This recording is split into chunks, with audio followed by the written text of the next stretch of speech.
Vodim vas na krov Hrvatskog kulturnog doma na Sušaku. A da nas poziramo. Slikamo se. Pa mislim da moramo napraviti jednu dobru reklamu za pomoć kulturi. Ja sam ovdje zbog krova. Volontiram za kulturu jer sam cool. Vidjet ćemo. Na krov.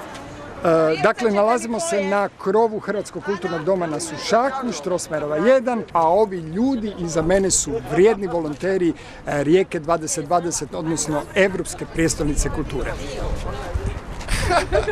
Volontiram u kulturi jer me moja Rijeka inspirira. Jer unapređuje naše društvo. Jer nam kultura jako fali. Jer želim svoj grad učiniti boljim mjestom za život. Jer bez kulture nismo ljudi. Jer cijeli život radim u kulturi i bez nje ne mogu. 2, 3. Volontiraj u kulturi i ti! To ti je to. Zašto volontiraš u kulturi? Zašto ne?